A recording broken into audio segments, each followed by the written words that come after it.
આજે આપણે મિસળ પાવ રેસીપી બનાવીશું। મેં અહીંયા કોકોનટનું ખમણ લીધું છે, 1 ચમચો, 1 ચમચી તલ, તેમાં 3 મરચાં તીખા, તેમાં પાણી નાખી તેને 1 કલાક માટે પલાળી રાખ્યું છે। હવે આપણે ટમેટાં 1 અને 2 મરચાં લીધા છે, જે મેં અહીંયા શેકવા મૂકી દીધા છે ગેસ પર। ટમેટાં બહુ જલ્દીથી શેકાઈ ગયા છે, મરચાં થોડી વાર લાગે એ બી શેકાઈ જશે। પછી તે ગરમ જ હોય ત્યાં જ આપણે તેની છાલ નીકળે એટલી કાઢી લઈશું, જેટલી નીકળે એટલી જ કાઢીશું। હવે આપણે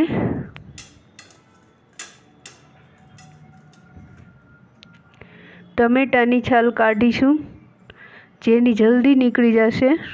આ ગરમ હોય ત્યાં જ કરવું જરૂરી છે।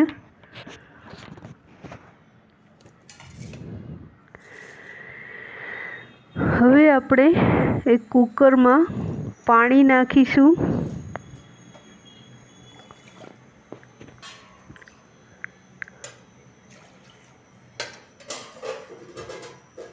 હવે તેમાં આપણે મઠ નાખીશું, જેને ફણગાવેલા હોવા જરૂરી છે, પણ મારી પાસે એવો ટાઈમ ન હોવાથી ફણગાવી નથી શકી।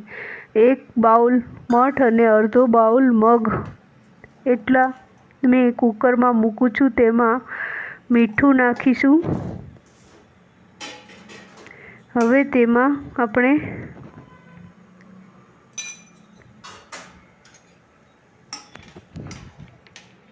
હળદર નાખી હલાવી લઈશું।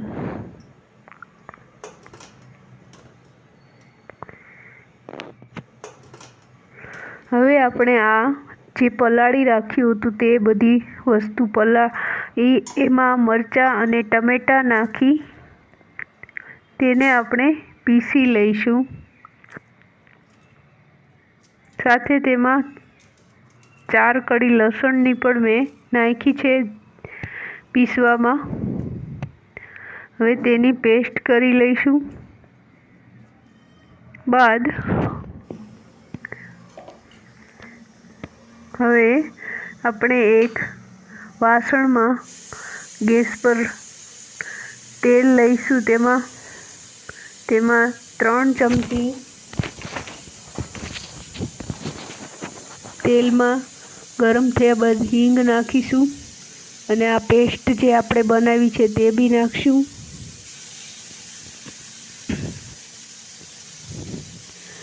હવે તેનો ઓઇલ નીકળી જાય એટલું તેને આપણે સાતવીશું અને સતત ચલાવતા રહીશું।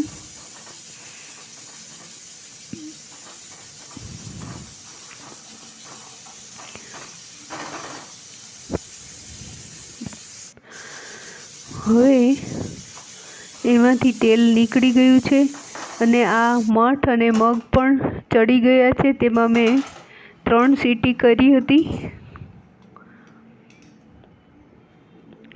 હવે આપણે આ સ્ટવ ફરીથી ચાલુ કરીએ, તેમાં આપણે પાણી નાખીશું, કારણ કે પેલા મઠ અને મગમાં પાણી નથી રહ્યું માટે।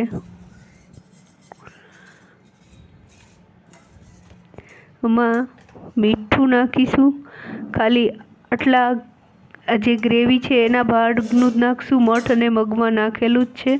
હળદર પાવડર, લાલ મરચું પાવડર નાખીને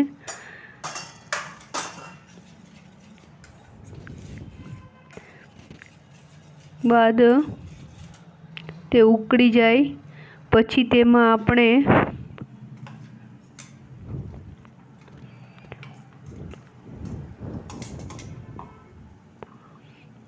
આટલી ગ્રેવી થઈ ગઈ છે અને ગેસ મેં બંધ કરી દીધો છે। હવે આપણે બીજા વાસણમાં તેલ મૂકીશું।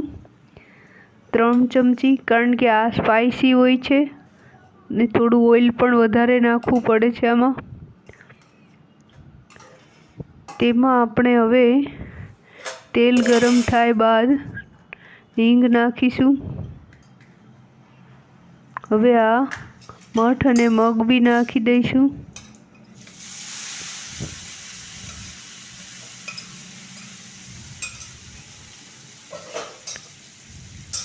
હવે તેમાં આપણે મીઠું પહેલેથી નાખ્યું જ છે, તો આપણે બાકીના મસાલા નાખીશું. હળદર પાવડર, લાલ મરચું પાવડર, ને જેટલું સ્પાઇસી થાય એટલું જ આ બેય વસ્તુ કરવાની છે.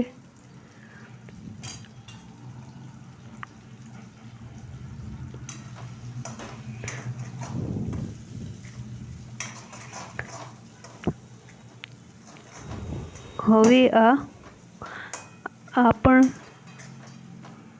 થઈ ગયું છે. હવે આપણે સર્વ કરીશું.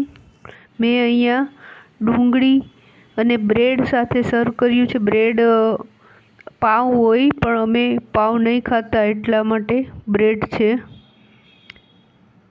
Thank you. Watch for video.